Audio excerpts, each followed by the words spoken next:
This is Tanya Hamner with Riding for the Brand Photography. We are at the last roundup for the Alamosa roundup on day number 2. Yesterday we kind of had a little bit of rain. Tonight we don't know what's in the future, but I have a special guest here, Haley Proctor. Haley, how are you doing? I'm good. I'm super happy to be back in Alamosa. It's been 3 years since I've been here. The weather's been a little crazy, but we're getting by. Haley is known for her trick riding. She's been at Greeley Stampede with me. She's been Sharon Weil. She's been at the Pendleton Roundup. I've seen her a lot on her horses. Who is this horse here? This is Clyde. So this is my Liberty horse and my trick riding horse, and he will sit here and do that the whole time. So. He's definitely not photo shy. He loves the camera.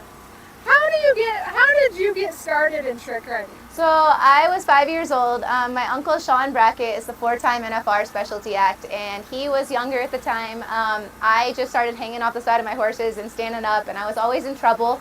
So my parents decided that if I was going to do it, I needed to learn the correct way. So I started learning at 5, and I did my first PRCA rodeo at 6 under my uncle's cart. So wow. I've been doing it my entire life.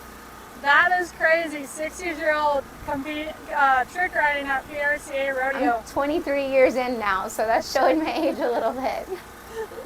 Let's not show the age. You still look good for your age. Thank you. So where do you head from here?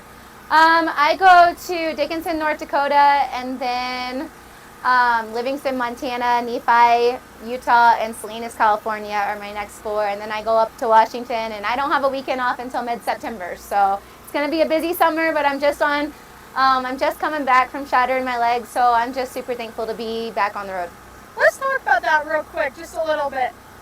Rodeo, you have injuries. I mean, I'm recovering from getting bucked off my dad's horse, and it's a little hard to get back in the saddle, even though that's the golden rule. How do you come back to knowing that you're at risk out there? Is it a mind game that you have to play with? It is. I think I've always known I was at risk out there. I mean, I've had lots of injuries in the past, just nothing that set me back 7 months. My dad asked me at 7 years old if this was something worth dying for, and that was a huge question as being 7 years old. It took me a week to make that decision, and I think it's something I have to ask myself every time I go in the arena. I think it's the same for all of the athletes that compete, especially the rough stock guys.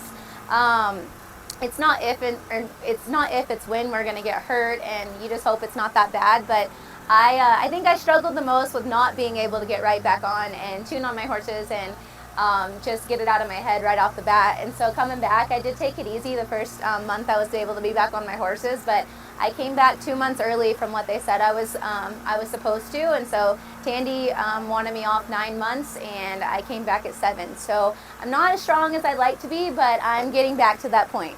Well, folks, she did pretty good last night. She has a great act tonight. If you've seen her, you'll be impressed. If you haven't, make sure you get out here tonight. We start kickoff at 6:30 at the Alamosa Roundup here in Alamosa, Colorado. Hopefully it's going to be a beautiful night.